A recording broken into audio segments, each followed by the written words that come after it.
10 फरवरी Ranveer Allahbadia India में नहीं पूरी दुनिया में ट्रोल। रणवीर तुम्हारे साथ ये घटना अचानक घटी नहीं, ये अचानक नहीं घटी, तुम्हें इंडिकेशन मिला था और आज पूरा देश डूबा रहा है। हमारी कुंडली के अनुसार, रणवीर की कुंडली के अनुसार क्या इसका चैनल बंद हो जाएगा? क्या ये बर्बाद हो जाएगा? एक कमाल की बात इसकी कुंडली में क्या है, आर्टिस्ट, टैलेंट, जो भी हम यूट्यूब पे कर रहे हैं, जो भी हम ईमेल्स पे कर रहे हैं, हाउस और एट्थ हाउस, ये दोनों ही बड़े बहुत इंपॉर्टेंट हाउस है। थर्ड हाउस आपके करेज का भी है और सडन इवेंट्स का है। एट्थ हाउस और थर्ड हाउस का लॉर्ड मार्स इस वक्त ट्रांजिट में वीनस इसके सेकंड हाउस में अपने ही साइन पे गोचर कर रहा था। ओम नमः शिवाय। सबको प्रणाम, सब खुश रहे और मुस्कुराते रहे। देश बड़ा गंभीर हुआ है, ऐसा लग रहा है। इतनी मेल्स, इतने मैसेज आ रहे हैं मेरे स्टूडेंट में, तो जबरदस्त किस्म की सबने रेल लगा रखी है कि रणवीर अलाहाबादिया का केस स्टडी। अब केस स्टडी दीजिए, इतना बड़ा माहौल चल रहा है देश में तो बनता भी है। रणवीर अलाहाबादिया बहुत ही सक्सेसफुल पॉडकास्टर है और पैदा हुए 1 जून 1993, जो रिकॉर्ड हमारे पास है मुंबई में। और इसके आधार पे आज इनकी पूरी कुंडली, आज क्यों, क्या हो रहा है, कैसे हो रहा है, क्या ये अचानक से हो, अब देखो क्या हो रहा है और क्यों हो रहा है, इसको समझते हैं तुम्हारी कुंडली के अनुसार, रणवीर की कुंडली के अनुसार। पूरी दुनिया लगी है रणवीर अलाहाबादिया, उसने जो बोला है उसकी कोई माफ़ी नहीं है, उसका कोई अलग बोला है। मैं भी उस पक्ष में, अगर मैं आऊँ तो मैं विवादित चर्चाओं पे आऊँगा, लेकिन मैं क्योंकि एक एस्ट्रोलॉजर हूँ, एक कंसल्टेंट हूँ, मैं कुंडली के अनुसार चलूँ। क्या ऐसे योग होते हैं कि पूरी दुनिया तुम्हारा दुश्मन बन जाए, और क्या ऐसे योग होते हैं कि तुम जिस प्रोफेशन में हो उस प्रोफेशन के सारे लोग तुम्हारे दुश्मन। 10 फरवरी 2025 अगर हम देखते हैं, पूरा इंडिया जिसकी जितनी क्षमता है वो इनको ट्रोल कर रहा है इनके अगेंस्ट, क्योंकि इन्होंने कोई ऐसे स्टेटमेंट्स दिए अनएक्सेप्टेबल और व्यक्तिगत तौर पर मैं ये बोलूँगा बहुत ही गलत किया। अब क्या था ये राज 10 फरवरी का, उस पर भी चर्चा करेंगे, लेकिन आखिर होगा क्या है इसका? रणवीर अलाहाबादिया का क्या होगा? क्या ये जेल जाएगा? क्या इसका चैनल बंद हो जाएगा? क्या ये बर्बाद हो जाएगा? इन सबको आज इसी की कुंडली से तुरंत देखते हैं और इसकी कुंडली का एक अच्छा विश्लेषण करते हैं। केस स्टडी है। जब हम एजुकेशन की बात करते हैं, हम एस्ट्रोलॉजी लर्निंग की बात करते हैं, क्योंकि हमारे इतने कोर्सेस, तो हमारे लिए क्या है, केस स्टडी। हमारे कोई भी घटना घट रही है, हम उसको हमेशा देखेंगे, वैसे हम उसको केस स्टडीज़ के रूप में ला पाए अपने लिए, अपने स्टूडेंट्स के लिए और आप सबके लिए। अब इसकी कुंडली को जब हम देखते हैं, वर्गो एसेंडेंट यानी कन्या लग्न है, जिसका स्वामी मरकरी बुध होता है। और एक कमाल की बात इसकी कुंडली में क्या है कि वर्गो एसेंडेंट जब होता है तो उसका 10वां भाव का स्वामी भी बुध होता है। रणवीर की कुंडली में बड़ी अच्छी चीज़ क्या है, पहली ब्लेसिंग बताता हूँ कि मरकरी 10th हाउस में है, तो लग्न का और 10th हाउस जो आपके कर्म का भाव है, आपका और आपके कर्म का भाव जो है, वो मरकरी 10th हाउस में अपनी राशि में बहुत प्रभावशाली है। और मरकरी क्या दर्शाता है, आई एम श्योर आपने मेरे पुराने वीडियोस देखे होंगे और आपको मालूम होगा, कम्युनिकेशन, नेटवर्किंग, आर्टिस्ट, टैलेंट, जो भी हम यूट्यूब पे कर रहे हैं, जो भी हम ईमेल्स पे कर रहे हैं, जो भी हम कंप्यूटिंग में कर रहे हैं, ये सब दर्शाता है। तो हम ये जानते हैं ये इनका पेशा है। इनकी कुंडली बड़े अच्छे से रिलेट हो रही है। इनकी कुंडली में ये बड़ी अच्छी चीज़ है कि मरकरी 10th हाउस में अपनी राशि में, लेकिन एक बड़ी नेगेटिव चीज़ भी है कि कुंडली में मार्स डेबिलिटेटेड है। अब वर्गो एसेंडेंट का मार्स डेबिलिटेटेड होता है, तो क्या होता है, वर्गो एसेंडेंट में मार्स 3rd हाउस और 8th हाउस, ये दोनों ही बड़े बहुत इंपॉर्टेंट हाउस है। 3rd हाउस आपके करेज का भी है, आपके सिबलिंग्स का भी है, आपके कम्युनिकेशन का भी है, आपकी सारी चीज़ का। 8th हाउस सडन इवेंट्स का है, हम उसको एंड ऑफ ईयर अभी मानते हैं, हम उसको ट्रांसफॉर्मेशन भी मानते हैं। 8th हाउस और 3rd हाउस का लॉर्ड मार्स है और डेबिलिटेटेड है। क्या प्रभाव देगा, ये डेबिलिटेशन कैंसिल होगा या नहीं इसकी कुंडली में। तीसरा या 8वें भाव का स्वामी मंगल है। 3rd हाउस 8th हाउस का लॉर्ड मार्स है और वो बैठा का है 11th house. 3rd house 8th का 8th है, 8th हाउस वैसे मैसिव डिस्प्यूट है और 11th हाउस क्या है, छठे का छठवा है। तो 3rd 8th लॉर्ड बैठ गया कहाँ पे, 11th हाउस में। इसके लाइफ में इतने दुश्मन होंगे जो ये खोज भी नहीं पाएगा, क्योंकि इसके जो मंगल बैठा हुआ है वो अश्लेषा में। जैसे होता है ना, अश्लेषा क्या है, सांप। सांप को ढूंढना कितना मुश्किल होता है, एग्जैक्टली वही चीज़ है इसके लाइफ में। इसके इतने दुश्मन है कि इसको पता ही नहीं है। इंसान बैठा होता है, उसके बगल में सांप लेटा होता है, पता नहीं होता, किसी कोने में होता है, पता नहीं। एग्जैक्टली वैसे ही दुश्मन है, इसके साथ भी है, बाहर भी है, अंदर भी है। अब देखो इस मौके को देखो, आज इसके साथ एक घटना घटी, एक बड़ी यूनिक सी चीज़ जो मैंने नोटिस की, शायद आपने किया नहीं की। किसी भी प्रभावशाली आदमी ने, कोई भी सेटल्ड और सक्सेसफुल आदमी ने इसके अगेंस्ट कुछ नहीं बोला। ये सारे लोग जो बोल रहे हैं ये क्या है, मीडिया प्रोफेशनल जो इसके कंपटीशन में, इसने दुश्मनी कहाँ पैदा की है अपने करियर में, अपने प्रोफेशनली जो रिलेट करते हैं उनसे बहुत की। उसके बाद और दुश्मनी कहाँ पैदा की, जो उस पर बोलते हैं ना स्टेपिंग स्टोन बना के, बहुत सारे लोग रील्स बना के, बहुत सारे लोग, मैं भी आज एक रील बना रहा हूँ उसके ऊपर, हमारा कोई मकसद नहीं। This is absolutely case study. तो अब आगे चलते हैं। अब इसका राहु जो है ज्येष्ठा नक्षत्र में है और 3rd हाउस में बैठा है, मैसिवनेस देता है। तो अब इसके संग क्या हो रहा है, इसका ज्येष्ठा नक्षत्र में राहु आ रहा है, जो नक्षत्र मैसिव चीज़ों को बढ़ाने का है, आपको एक मैसिव सक्सेस दिलाने का, वहाँ राहु आ रहा है जो एक्सप्लोजिव है, तो वो और ज़्यादा उसको बढ़ा है। अब इसके राहु ने 3rd हाउस जो कम्युनिकेशन का है, वहाँ ज्येष्ठा नक्षत्र में होते हुए क्या प्रूफ किया है, इसको मैसिव सक्सेस दिलाई है। इसके लिए राहु मोस्ट फेवरेबल प्लैनेट है। इसके लिए हर वो चीज़ जो ये करता है रैंडम, वो उसको सक्सेस देती है। उसका कारण कुछ और नहीं है, उसका कारण केवल और केवल राहु है। राहु ज्येष्ठा नक्षत्र में क्या कमाल करता है मालूम है, कि इंसान को ना इन्फ्लुएंसर बहुत बड़ा बनाता है, प्रभावशाली बहुत बनाता है, जिसका प्रभाव पड़े। किसी भी ज्योतिष की किसी भी किताब को देखोगे ना, और उसमें जाके बस ये पढ़ना कि राहु इन ज्येष्ठा, डेबिलिटेशन है एकदम प्रभावशाली। अब प्रभावशाली से क्या मतलब है, रणवीर क्या है, इन्फ्लुएंसर है। Rahu in Jyeshtha has made him a great influencer, इसमें कोई दो राय नहीं। गूगल पे जाकर टाइप करो Rahu, results of Rahu in ज्येष्ठा नक्षत्र, विल फाइंड कि ऐसा ही होता है व्यक्ति, वैसा ही है ना। किसी भी पुरानी पुस्तक में पढ़ लोगे तुम्हें यही मिलेगा। ये कैसे बना है, कौन ये रणवीर अलाहाबादी, इसके चैनल्स कब बनाया इसने, वो इसके साथ कैसे मर्ज कर रहे हैं उसको भी जानता है। तो इसका पहला चैनल है बियर बाइसेप, जो इसने 21 दिसंबर 2024 को बनाया। जबरदस्त चल रहा है। उस वक्त ये जुपिटर की महादशा में थे, सैटर्न की अंतरदशा में थे और मरकरी की प्रयांता चल रही थी।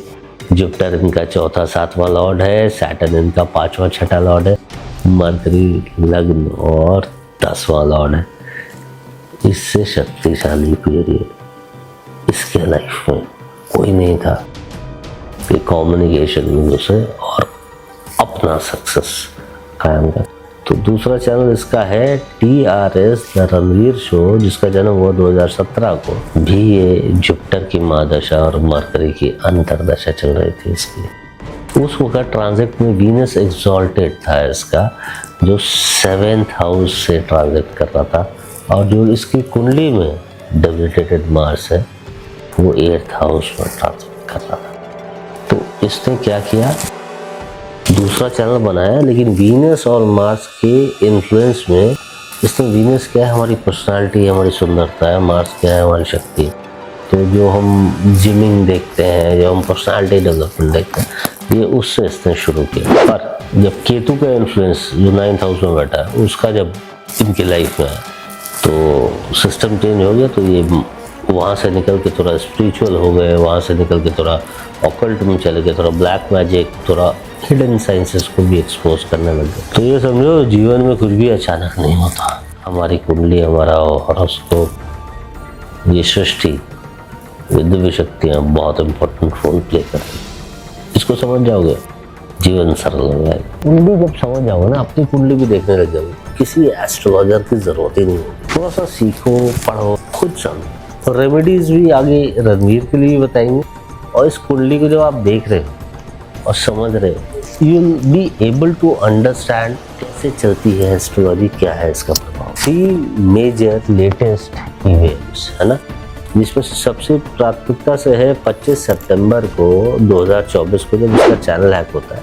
ये विदेश यात्रा पे गई था और इसका चैनल होता है। इस वक्त ये जुपिटर, मून, वीनस की दशा में चल रहा था। जुपिटर की महादशा, मून की अंतरदशा और प्रियांतर वीनस का चल रहा था। वीनस इसका 8th हाउस में बैठा हुआ है।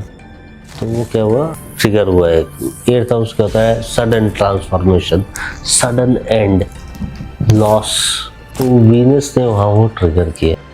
लेकिन अगर हम गोचर की बात करें, ट्रांजिट में वीनस इसके 2nd हाउस में अपने ही साइन पे गोचर कर रहा था। तो उसने क्या ब्लेस भी किया इसको, ये इतना ब्लेसफुल रहा कि वो जो कांड हुआ उसे इमीडिएटली रिकवर कर पाया। उसके बाद इसके साथ दूसरी घटना घटती है 25 दिसंबर 2024 को, जब ये पानी में डूबते डूबते बचता है। ये गोवा गया, ये घूमने गया हुआ था, हॉलीडेज, क्रिसमस मना रहा था और ये समंदर में डूबने वाला था। अब इस वक्त जब हम देखते हैं तो जुपिटर, मार्स और राहु है ना, जुपिटर की महादशा चल रही है और मंगल का अंतर शुरू हो गया, अंतरदशा शुरू हो गई। मंगल इसके चार्ट में वैसे ही डेबिलिटेटेड है।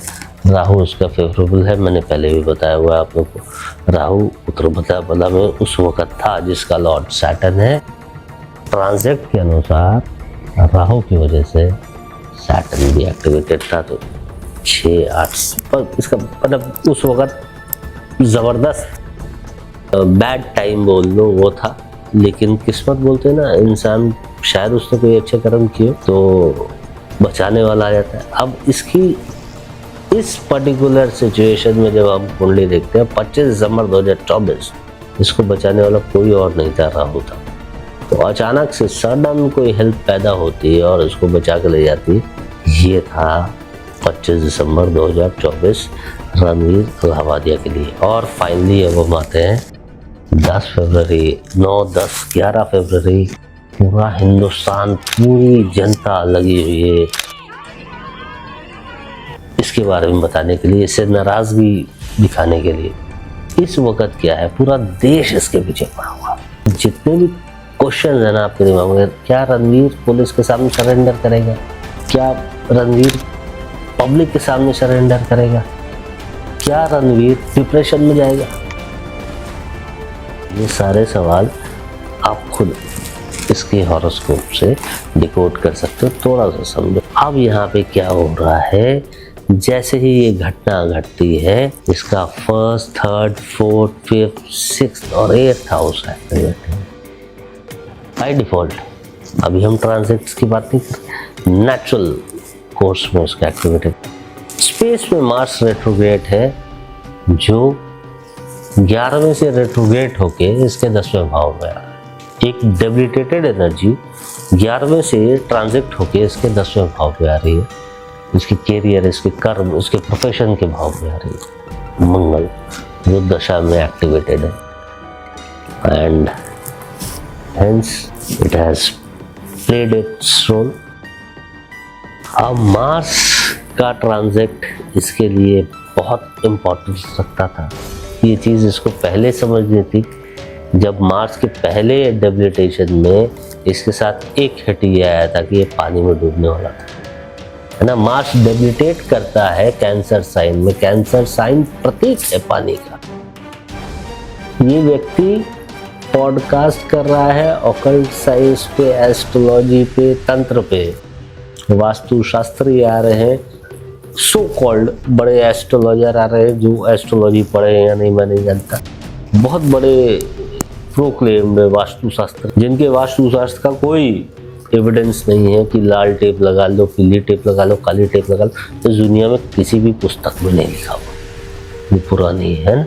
ये सब दिव्य शक्ति वाले लोगों के संग पॉडकास्ट कर रहे हैं और उसके बाद भी किसी ने इनको ये नहीं बताया कि तुम्हारी पहली घटना जब तुम समंदर में डूब रहे थे उसका कारक मार्स था और ये वापस लाएगा ऐसी एनर्जी को, जैसे ही रिवर्स होगा फुल फोर्स में डबल फोर्स में लाएगा। कहाँ कैरियर, काम पे पानी बहाएगा। पहले तुम्हें पानी पे बहाया था, अब काम पे पानी बहाएगा। तुम्हारी कितनी इंडोर्समेंट कैंसिल हुई होंगी, कितने कॉन्ट्रैक्ट्स कैंसिल हुए होंगे। तो ये चीज़ तो एक अनुभवी किसी भी सलाहकार को तुम रखते तुम्हें पता लगता है, और नहीं रखा तुम तो भुगतना तो पड़ता ही है इंसान जो नहीं करता है। बहुत इंटरेस्टिंग चीज़ इसी पीरियड में और क्या हो रही है, इसका first, third, sixth, 8th house negative influence दे रहा है जो एक्टिवेटेड है। 2 हाउस और एक्टिवेटेड है, 4th and 5th, influence 9th पे भी जा रहा है। 4th हाउस माँ का है, 5th हाउस क्रिएटिविटी का है, 9th हाउस पिता गुरु का है। क्या हुआ, इसने ऐसी कोई क्रिएटिव हरकत की, क्रिएटिविटी ऐसी बनाई जहाँ माँ बाप को लेके कोई ऐसी घटना घटी। और क्योंकि केतु का इन्फ्लुएंस जा रहा है, माता पिता शर्मिंदा है, माता पिता ट्रोल हो रहे हैं। इस वजह से एक छोटे से कॉम्बिनेशन की वजह से हल्का सा समझते इस चीज़ पे जाके छोटी सी प्रार्थना पूजा कर लेते। ये तो डिस्कार्डेबल चीज़ें हैं, ये नॉर्मल चीज़ें इंसान की ज़िंदगी में होती है जो इंसान छोटे छोटे मंत्र करके, रिचुअल्स करके ख़त्म कर सकता है ना। लेकिन आप इतने बड़े बड़े दिव्य शक्ति वाले एस्ट्रोलॉजरों से मिलते हो जो पता नहीं कौन सी गणित बताते हैं कि तुम्हारे नाम में तुम इस दिन पैदा हुए तो ये हो जाए। अरे न्यूमरोलॉजिस्ट के पास एक चीज़ समझो, रणवीर पढ़े लिखे आदमी हो, तुम कहीं अंबानीज के स्कूल में पढ़े हो, 1 से लेकर 9 तक की गिनती में पूरी संसार को कभी कैलकुलेट किया जा सकता है? न्यूमरोलॉजिस्ट के पास इससे ज़्यादा कोई बैंडविड्थ ही नहीं है। 1 से लेकर 9 तक के नंबर है। हमारे यहाँ देखो, हमारे यहाँ 9 ग्रह हैं, 12 हाउसेस हैं कुंडली में, 12 राशि है, 27 नक्षत्र, 4 पदा है, 1,35,000 से ज़्यादा तो हमारे कॉम्बिनेशन एक फ्रंट चार्ट में बनते हैं। उसका डिविजनल चार्ट है, कई 1,00,000 चार्ट कॉम्बिनेशन बन जाते हैं हमारे। प्रैक्टिकल हुई और अप्रोच को अपनी बड़ी क्लियर रखिए। अब इतना कुछ हो जाने के बाद आगे क्या दिखता है, अब आगे क्या है, प्रयांतर बदलते थोड़ा सा आपको एंजाइटी आपकी जो अभी बहुत चरम सीमा पे वो थोड़ी और इंक्रीज करेगी। एक सिनेरियो ये भी आ रहा है यहाँ अभी सन मरकरी लग्न लॉर्ड 12th हाउस लॉर्ड सारे 6th हाउस में जा रहे हैं। तो जहाँ हम लोग ये पुलिस केस कचहरी बोल रहा है, आपके सन में भी कोई बहुत ज़्यादा वो नहीं है, तो आप में कोई एरोगेंस ऐसी नहीं है, तो बहुत मनोबल नहीं है आपका। मैं आपको ये बहुत साफ बात बताऊं कि आप एक आदमी होता है तो भी सक्सेस पाने के बाद बहुत मनोबल ही हो जाता है, तो अब जो दिख रहे हैं ना वो है नहीं, आप अंदर से उतना ही कमज़ोर है। आपको ये भी सच्चाई बता रहा हूँ, लेकिन अभी भी समय है, छोटी छोटी रेमेडीज़ बताता हूँ। पहले तो थोड़ा रिग्रेशन बहुत ज़रूरी है कि मुँह से जो वाणी निकली वापस तो आ नहीं सकती, और वाणी आपने नहीं निकाली। वाणी तो क्या है कि आपकी कुंडली में रेट्रोग्रेड मार्स जेमिनी साइन में है, जेमिनी कम्युनिकेशन है और वही तुम्हारा बिजनेस है। तुम्हारे कर्म भाव में जेमिनी साइन में रेट्रोग्रेड मार्स आया और तुम्हारे से ऐसी बोली निकल गया। तो सबसे पहली चीज़ क्या करनी है आपको जाना है हनुमान टेम्पल पे और वहाँ पे जाके दिया जलाना है। अब इस चीज़ को सुन के लगी ये कैसी ट्रेडिशनल बातें कर रहा है। अग्नि प्रज्वलित करनी है, मंगल पानी में जल में डेबिलिटेट करता है। हनुमान टेम्पल में जाके जितने दिए जलाओगे उतनी जल्दी रिकवरी मिलेगी। मंगल अग्नि का कारक है। हनुमान जी समुंदर तैर के नहीं गए थे, फ्लाई करके गए थे, है ना, छलांग लगा के गए थे। क्यों नहीं तैर के गए थे? आपको क्या लगता है इतनी सारी विद्याएं थी उनको तैरना नहीं आता? Doesn't feel comfortable. मंगल के कारक है हनुमान जी, है ना, वो तैर के नहीं गए, उड़ के गए। अब आपको क्या करना है, हनुमान टेम्पल्स पे रहिए, दिए जलाइए, अग्नि प्रज्वलित कीजिए, बहुत फायदा मिलेगा। बचने का यही रास्ता है, रेमेडीज का यही रास्ता है। बस तो इंसान कैसे भी जाता है। अपने घर में देखो साउथ डायरेक्शन देखो, साउथ तुम्हारा 100% डिस्टर्ब है, तुम्हारे घर का तुम्हारे ऑफिस का सब डिस्टर्ब है। लाल पीले काले टेप से काम नहीं चलता। अपने बिल्डिंग का, अपने घर का, अपने ऑफिस का साउथ बैलेंस करवाओ। कैसे बैलेंस होता है तुम्हें समझ नहीं आएगा, तुम्हारे परे हटे हैं, टीम से कांटेक्ट करो। अपने घर या ऑफिस में एक चीज़ देखो 100% प्रोमिनेंट होगी, ये सुन के तुम्हारे गूज़बम्स आ जाएंगे। बिल्ली का चित्र या बिल्ली का स्टैचू बड़ा प्रोमिनेंट तुमने रखा हुआ है, इसको हटाओ, इसको डिस्कार्ड करो। बिल्ली अपनी ज़िंदगी से हटानी पड़ेगी तुम्हें। बिल्ली के बिना ज़िंदगी जीना सीखो, बिल्ली तुम्हारे लिए नहीं है, नुकसान पहुँचाएगी। इसके अलावा तुम्हें क्या करना चाहिए, अपने घर के वेस्ट में और अपने घर के साउथ में षटकोना 6 ट्रायंगल्स वाला एक चक्र होता है, मैं ये स्क्रीन पे भी दे देता हूँ, ये बनाओ। जो तुम वेस्ट में बनाओगे वहाँ पे लाल कुमकुम समझते होगे जिससे हम लोग टीका करते हैं, वो डालोगे। और जो साउथ में बनाओगे वहाँ काले तिल डालोगे। एक्सचेंज ऑफ एनर्जीज करो और इस चीज़ को मंगलवार या सैटरडे भी कर सकते हो। केवल ये छोटी छोटी रेमेडीज 1-2 करके देखो और देखो जिंदगी कैसे परिवर्तित होती है। ये साइंस है बेटा, बोलने से कहानियाँ सुनाने से ना जिंदगी नहीं चलती। साइंस को समझो, वैदिक ज्योतिष को समझो, हमेशा सुखी रहोगे और यकीन मानो फ्यूचर तुम्हारा अच्छा है। और एक सबसे कमाल की बात रणवीर तुम्हें भी बता रहा हूँ, शायद तुम्हें पता है या नहीं, और जितने भी तुम्हारे बारे में लोग बोल रहे हो पता है या नहीं, तुम्हारा सबसे बड़ा नुकसान का कारक जो था वो मंगल था। और 10 फरवरी जहाँ जिस दिन तुम सबसे ज़्यादा हिंदुस्तान में ट्रोल हुए, उस दिन चंद्रमा तुम्हारे मंगल के ऊपर गोचर कर रहा था और नीच भंग राजयोग बना रहा। और नीच भंग राजयोग तो अगर तुम समझोगे ना, तुम जितना नीचे गए, नीच का मतलब नीचे तो गिरना ही, और उसके बाद राजयोग भी बने, तुम वापस आ जाओ बेटा। तुम ऐसा नहीं, इसका घमंड नहीं करना, क्योंकि आगे भी समय में परिवर्तन बहुत है। कि गुरु तो तुम्हारे पास है नहीं जो तुम्हें गाइड कर पाए, अगर होते तुम फंसते ऐसे है नहीं। तो थोड़ा सतर्क रहो, समझदारी से चलो एंड गॉड ब्लेस यू। जो किया है वो उसकी माफ़ी मांगो, रिग्रेशन करो। रिग्रेशन सबसे बड़ी इम्पोर्टेंट चीज़ है, क्योंकि जो मुंह से जैसे भी निकला है, तुम्हारे जिस भी इन्फ्लुएंस में निकला है, क्षमा तो मांगनी होगी, तो वो मांगो और खुश रहिए, कामयाब रहिए। God bless you. ओम नमः शिवाय।